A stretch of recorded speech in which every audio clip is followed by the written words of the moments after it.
Hey, it's Ben Ufana. I'm back for the second edition of Getting the Love You Deserve. So, this time we're going to be talking more about what it takes to heal and transform the patterns, dysfunctional patterns that so many of us have been enacting in our relationships. So, I'm here with the lovely Mahi. Um, and she's sometimes can be a little rowdy, uh, quiet right now, but if by some chance the signal just cuts out and you lose me, it's because she chewed through the internet cable. She's chewed through phone cords and chewed up all kinds of stuff. But as she's getting older, she's definitely improving. Yeah, so it's something to it's a lot of fun playing with the puppy, but it's I look forward to not having to worry about things getting chewed up. Anyway, let's get focused here. And let's see. So yesterday I started off. I was talking about a lot of the deficits that make it difficult for us to connect in relationships, and all kinds of deficits, cognitive, intellectual, emotional. In fact, that many of us have experienced a great deal of trauma at some point. So we go through these various traumatic events and it creates these like really painful, overwhelming, we're overwhelmed by the experience. It leaves us with all these painful emotions that we just don't really know how to deal with. We don't have the capacity to really process that. Um, and so as we internalize a lot of that emotion, it just takes up enormous amounts of bandwidth. And that prevents us from being as fully present to. And sometimes we're easily triggered. We react, sometimes overreact, and that can create a lot of stress upon our relationships. And as also yesterday, I mentioned something about,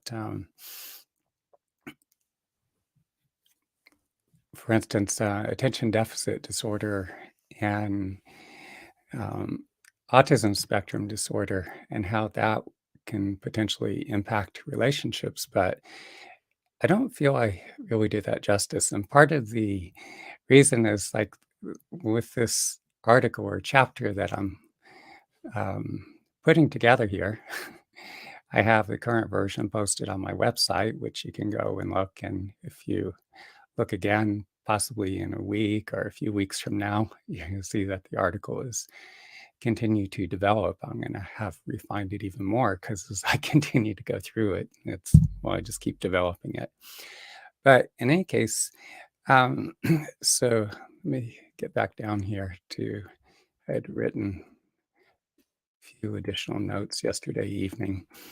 And so, um, so one of the things that, you know, I've observed that people that I've worked with who either have autistic children or have been in relationships with someone who is autistic have related to me is that it says people with autism may create intimacy and love, and yet they often don't know how to attain it in an intimate relationship. And their tendency to be oblivious to the needs of and everyday subtle cues of their partners can cause conflict and hurt feelings. And when it comes to ADHD, that presents its own set of challenges. During the early stages of the relationship, a partner affected with ADHD can focus intensely on their partner in the relationship, but their focus can shift quickly, causing them to seemingly lose interest. Having to deal with the impulsiveness, inattentiveness, forgetfulness, the chaos, and disorganization of a partner with ADHD can at times be quite maddening. The former roommate friend that I mentioned before that had ADHD. Uh, and that was, I remember I think the one time that he, uh, to this date, I believe, had a um, serious relationship. And after some time, his partner just couldn't deal with it anymore. It was just couldn't deal with the chaos and the, the kind of crazy, maddening, out of control. And so his partner just broke off the relationship. And then after some time, just uh, was married to someone else. And my friend was very much devastated. And by the time my friend's partner got married, I think he was in a lot better space. He'd come to accept it. But, I see what my friend had gone through there. And I was there during much of that time. So, And but many people struggling with mental health issues such as ADHD, bipolar, schizophrenic, um, are in relationships and they lead very meaningful and productive lives. And some are able to function to varying degrees with or without medications. I know one man, for instance, who's super high functional, who has ADHD, leads workshops all over the United States and even abroad throughout Europe. And he's very successful and has been a dedicated husband and father for decades. There, um, so there's this whole range of, or this, continuum in a sense. So, but over the years, just my own experience, I've worked with many people with either bipolar, schizophrenia, even what's now called divided identity disorder. It used to be multiple personality disorder. And I find that many of these individuals are incredibly sensitive, intelligent, caring, and I have very much enjoyed the interaction and working with them. I very much look forward to seeing them. So, um, again, the with the friend and the former housemate that I mean, sometimes I was quite frustrated and annoyed and angry, even. I remember one time I came in after being gone for some time, and literally the clutter was waist deep, and that was in the living room. And but somehow I inspired him to um, clean up the place, and that involved, like, getting black plastic trash bags and filling them with all that clutter and carting everything out to the curb, and then the trash truck pulled up the next morning and carried everything off. When you're living in New York City and Boston and the rents are just exorbitantly expensive, sometimes you end up with all kinds of crazy housemate situations, and you're just doing the best you can to, um live there comfortably. Well, he's trying to steal a napkin out of my pocket. Anyway, we all have deficits of one form or another, every one of us. So it's important for us to maintain an openness and to evaluate each individual with whom we interact with, to whatever extent that we allow them to be a part of our lives, because I've had a number of people that have had various mental health issues that have been very good and valued friends. And uh, despite some of the uh, behaviors, the chaos and all that was maddening at times. I'd have to stop at times and just realize that wow, this person really cares about me. They've been very generous in many respects. And also, they are very much a good friend to me. So, so anyway, I just wanted to clear that up from yesterday. So let's move forward. A lot of times I'm addressing subjects that, I don't know, maybe it's just easier to deliver. It's a little more simple. And so I can just remember everything. But in this article, there's so much content. There it is. What are you doing there? Is she's um, making a bed for herself on the backdrop? This um, was it background behind me. Part of it drags on the floor. So it's better she's in the room rather than chewing up the Ethernet cable. So, but anyway, so so many of us, when it comes to relationships, we end up replicating the painful patterns of our past. And the reason we do that is because we just don't know any better. And but when that happens, we often end up um, angry, upset, or frustrated with ourselves. We blame ourselves for our failures and stuff. I feel like I'm multitasking here. I'm rubbing the back of Mahi's head, and at the same time, I'm uh, um, communicating here. So it's hard to do two things at once. But anyway, um, yeah, so when we were growing up, it happens for many reasons. One, we didn't have parents to model these skills for us. And it's not just our parents. We didn't have anyone else either that we can look to for examples. At least many of us didn't.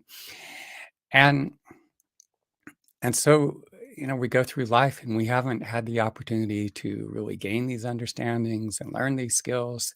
And so we've just been winging it. We've been out there on our own and just, um, in many respects, flailing blindly. And so, because of that, um, these patterns continue to perpetuate themselves. Other thing is that, we have our own dysfunction, we have that of our partners, individuals that we're partnered with or wanting to be with. And when we have these, our dysfunction, their dysfunction, all that, and just lack of understanding, lack of skills and capacities, all that. So that's going to severely limit our capacity to establish any kind of meaningful, fulfilling, healthy, intimate relationships. And that's why it's so important that we need to, keep ourselves open and to different sources of information, to seek out, whatever it is that is going to help us to learn and grow and understand more, to heal, to become more functional, to become um, better partners. And one bit of good news here is that as we learn what we need to do to heal, as we take the steps to actually heal our own emotional wounding and heal these deeply wounded parts of ourselves, we just invariably we gain the insights and the understanding. And um, much of our these dysfunctional patterns, it's like we go through this transformation, and so that we become healthier. The way we relate, the way we connect, the types of individuals we attract into our lives are healthier, and we outgrow people who are um, unhealthy or destructive influence on us, and we evolve to healthier partners.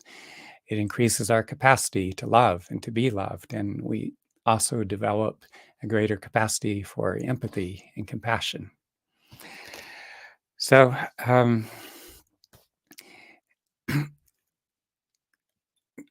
another concern for many people is just knowing where to begin. It's like, if we're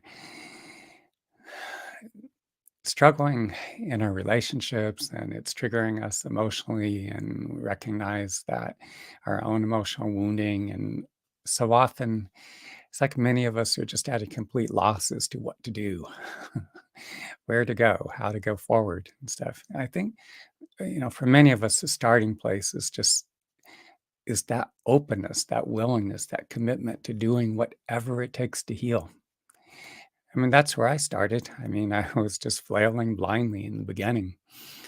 And it was in my mid-20s when a lot of the traumas of my own childhood and adolescence began to resurface. I had spent a few years from my early 20s apprenticing with Horace Dokai. He is one of the last surviving traditional doctors among the Kiowa tribe. So Horace, my mentor, would transmit portions of his own healing gifts to me. And when he would do so, I'd feel this intensely powerful force just impacting me. I mean, it was very strong. I mean, it would actually knock me unconscious momentarily and be, uh, you know, experiencing something akin to a mild seizure. But and then after that, it'd clear up quickly, and I would feel kind of high, and he gradually had me assisting him as he would work with people. But I was very hesitant to get started on my own because I didn't feel I knew enough, didn't know what I was doing initially, and but he would just encourage me, and just say, "Look, I can't show you everything you need to do. You need to get in there and just actually start working with people. And as you do so, it's going to reveal itself to you." So, after a few years, I parked my ass back in college. I needed some time to put my head back together after all the intensity of that apprenticeship with Horace. And, but, a few years, it's like it's time to graduate. College financial aid was running out. Oh God, I have to actually support myself. And so that was it gave me that additional motivation. Hey, I actually have to start doing this. I have to really start working with people.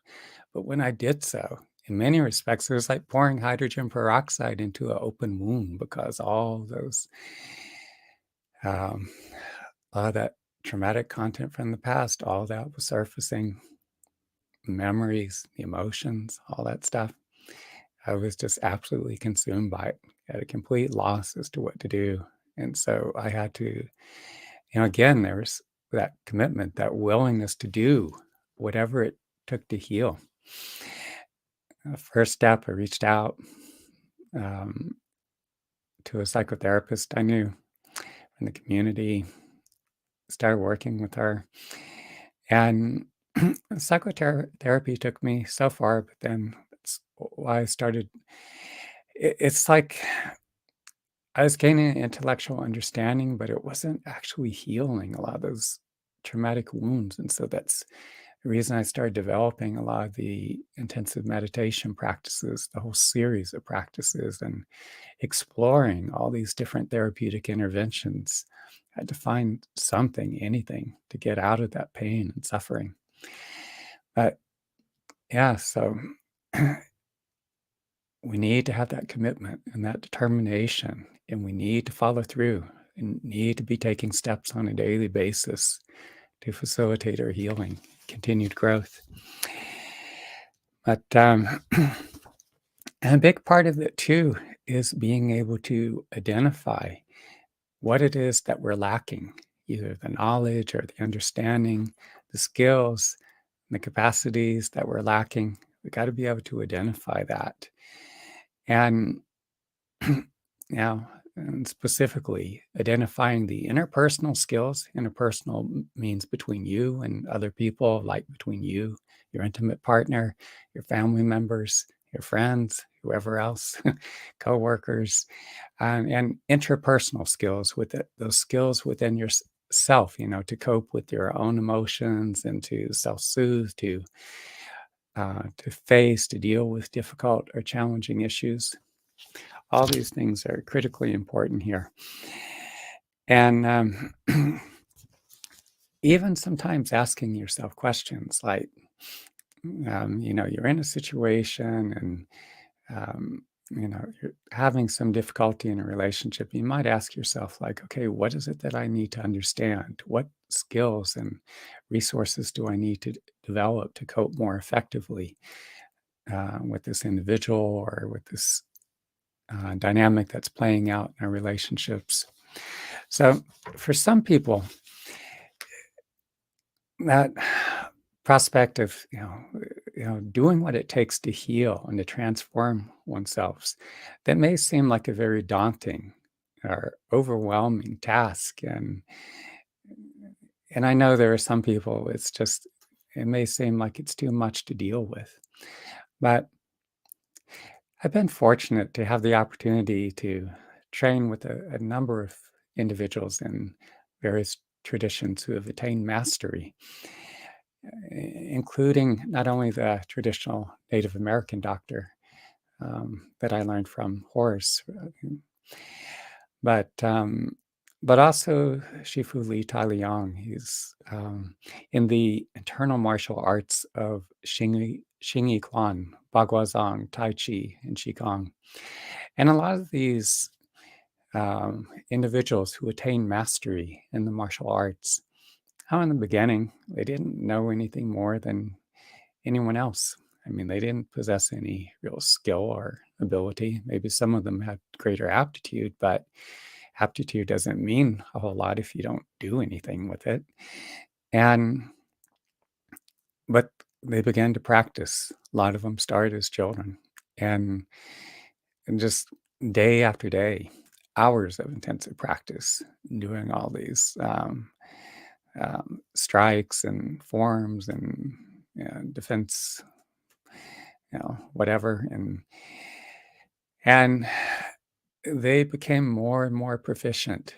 There's one incident where Shifu was, when he still lived in China, he was on a bus, and uh, China could be pretty lawless uh, in some ways, some regions of China, and especially when it's going through that transition to communism to this kind of pseudo capitalism.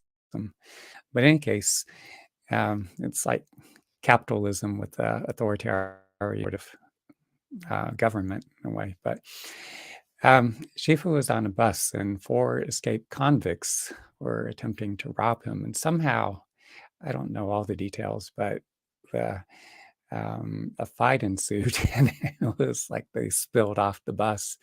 Turns out these four escaped convicts were armed with knives and meat cleavers, and he actually took all four of them down. He was at the time training police recruits, and some of the recruits happened to be with him. And so after he would uh, take down these attackers one by one, the police recruits then subdued each of the attackers. And then once the law enforcement arrived, each of them were carted off and their ass was shipped back to prison. And but so it's important for us, as I was saying, each of us on a daily basis. I mean, I would ask myself, what steps can I be doing, on a daily basis to facilitate the healing? And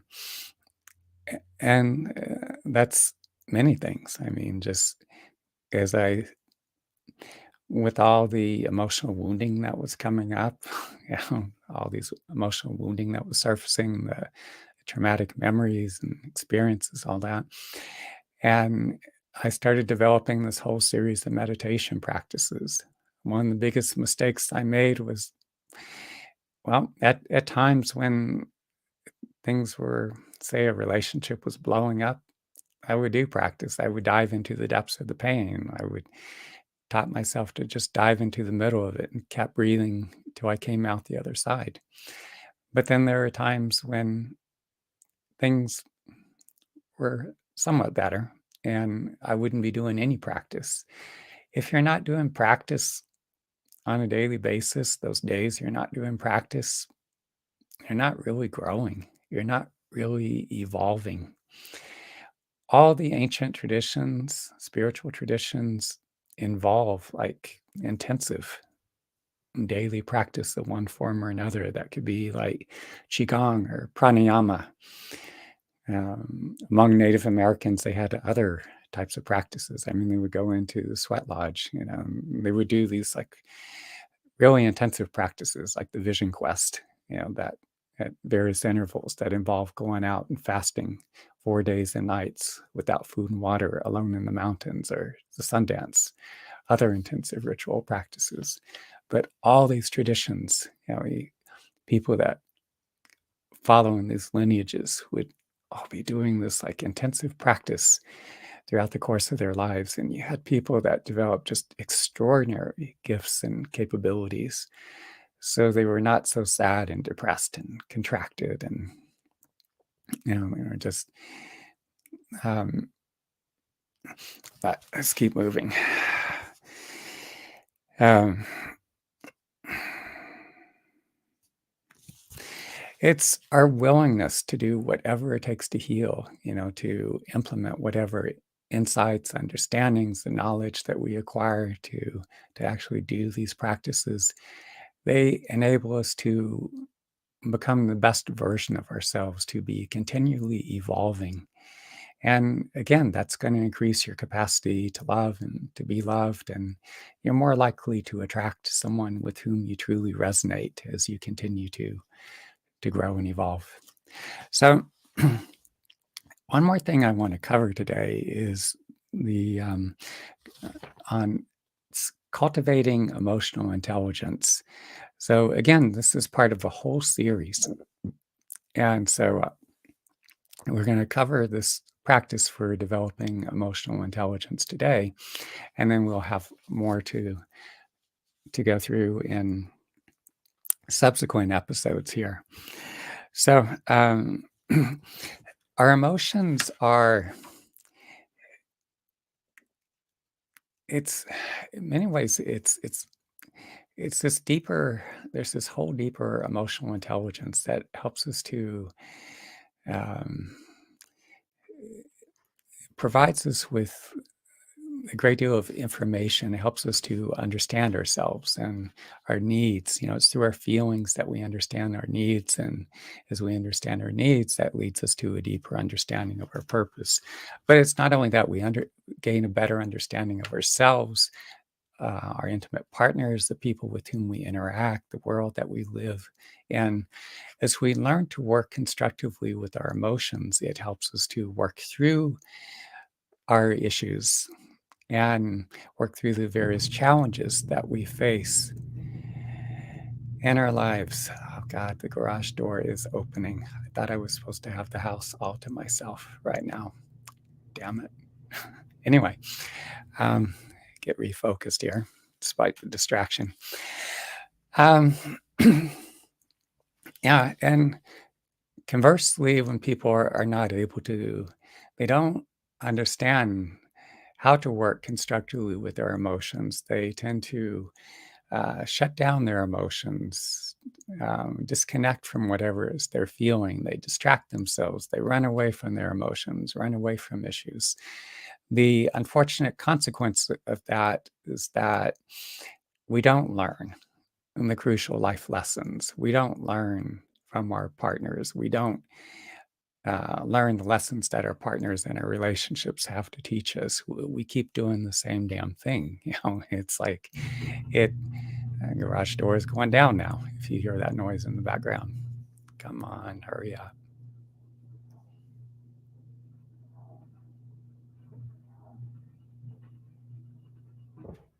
Okay, refocusing here. Uh, yeah, it keeps us stuck.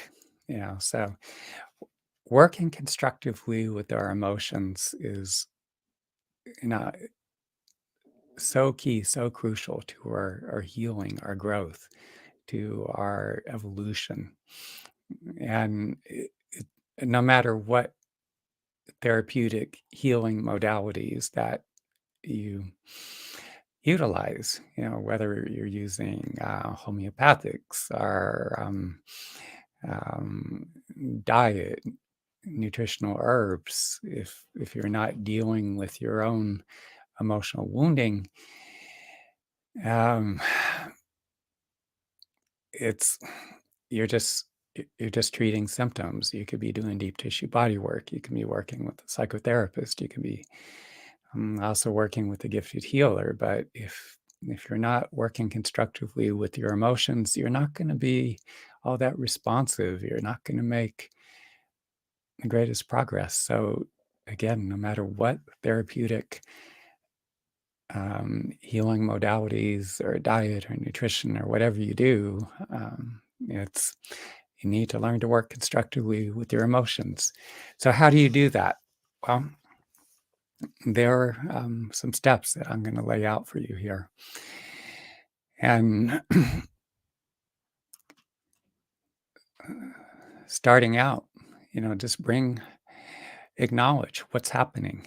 If there's some person, situation, some issue that's challenging you one way or another, just acknowledge what's happening. That's step one. Two, um, notice what you're feeling in response to it. Are you experiencing feelings of sadness, grief? Is it disappointment? Is it confusion? Is it just not knowing what to do? Is it anger? I mean, there's a whole range of emotions, and there's a lot more pleasant, enjoyable emotions too, like excitement, anticipation. You could also work with these feelings as well. I typically start people with the more unpleasant or difficult emotions because many people have so disconnected emotionally, so numb themselves out that for that reason, it can be hard for them to access their emotions. But at those times when people are emotionally vulnerable and they're triggered, it's those unpleasant emotions that are the most accessible. As I get people to work with even the unpleasant emotions, it's like the whole emotional range opens up. And so they can experience more of those feelings of love or the feelings of being able to care for another person. They're they develop a greater capacity for empathy. So again, that whole range opens up. So again, let me backtrack. One, acknowledge what's happening. Two, um, you then want to be able to notice what you're feeling. If you're not able to access the actual emotions like sadness or disappointment or um, you're maybe feeling a little anxious, whatever it is. Well, then notice the physical sensations in your body. Is your body tensing up, for instance, or is your stomach a little queasy, or just so either emotions, physical sensations, or both? Just notice what you're feeling. Next thing, bring as much awareness as you can to what you're feeling. Um, we tend to dissociate. Dissociation means that you're, like when you're a child and you get those immunizations um, and they tell you, imagine going to some amusement park or going to the beach or something. So it takes your awareness away from the physical discomfort of that needle going into your arm. Um, again, that's dissociation. In this case, we're doing the exact opposite. We're associating. We're bringing as much awareness as we can to those feelings and bodily sensations wherever they happen to reside within your body. Um, to the best of your ability, if you're able to, feel as though you're actually going into the middle of where these feelings and sensations arise. I mean, are they in the middle of your chest? Are they down in your abdomen? Are they off in some other part of your body? Wherever you experience the feelings and physical sensations, go into it. And then begin to breathe very softly, very deeply. You want to allow the feelings to be what they are. You're not doing some kind of new agey maneuver of sending white light, or you're not trying to breathe them out. You're not trying to send them away. It doesn't help. You want to allow these feelings to be what they are. But again, you're bringing as much awareness as you can to what you're feeling, the emotions, the physical sensations. Be as fully immersed as you can in these feelings and physical sensations and breathe very softly, very deeply, and just keep following the feelings and sensations. They will go through some changes. Don't try to make them change. Just keep breathing into what you feel, and they will change on their own as you continue to follow them. It depends what's happening at any given moment. Depends, if it's just some minor disappointment or annoyance, maybe you'll work through it in a few minutes or confusion. If it's if you're in the midst of a breakup or divorce, if someone you love has died, and then that, you may be in the midst of like prolonged grief, and it can trigger just a whole range of all kinds of very um, painful emotions. But just do the best you can to stay fully present to whatever you're feeling, and come at it from a place of acceptance. It's like, okay, this is what I'm feeling. Yeah, that's fine. Let yourself feel what you honestly feel and just keep breathing, keep following these feelings and sensations. And whatever time it takes, again, some minor disappointments, you can work through them in, you know, 15, 20 minutes, maybe a few minutes. And it's like, okay, whatever, just go on. But if we're in the midst of something horrendous, it's a lot of these feelings can be very persistent. If we have a traumatic history, if we suffered a lot of trauma during our childhood and adolescence, once that starts coming up, that can that can be very slow moving. It can take us a great deal of time. It takes a lot of consistency. In fact, I found that it was necessary to, on a day-to-day basis, as I was saying before, you keep coming back to what you're feeling, whatever feelings, physical sensations, you keep recentering your awareness day by day. What's going on? What am I feeling? Get in the feelings, keep breathing. And you do that as a daily practice, and that helps you to continue to work through layer upon layer upon layer of emotions. And then you incorporate this practice with the most powerful therapeutic interventions. For me, that's been deep tissue body work, working with gifted healers, and also going on the vision quest. So as you continue to do this practice, you're going to be sorting through. A lot of times what will happen is the emotions will soften, they'll become more diffuse. Uh, Again, it could be a few minutes. Sometimes, um, if you're in the midst of some major ordeal, these feelings could just go on for hours. But when that happened, I would take hours at a time. I couldn't do anything else. I couldn't be that effective at other things. I would just give it the time it needs. Keep breathing, keep following the feelings. But as you continue to do so, those emotions will soften. They will become more diffuse. It's like you're digesting those experiences, you're digesting your emotional responses to what you're going through. And you grow, you evolve, you get to a better place. Um, it starts cleaning up a lot of dysfunction in your life. You gain greater clarity as you heal and evolve again. Your relationships evolve. Maybe in some instances that might mean outgrowing somebody and leaving a relationship if you're with somebody who's stuck in their dysfunction. And it could mean attracting a much healthier match. Anyway, anything else I need to add in here? Let me check before we sign off. Um, oh yeah, so if you are in a relationship, if you're with somebody, and as you're working through the issues, if you happen to gain any valuable insights you can share that with your intimate partner or friend or housemate or um, anyway, so I think that's good for now. We have a lot more to cover, so stay tuned. There will be subsequent issues. If you have questions, feel free to reach out to me. And bye for now.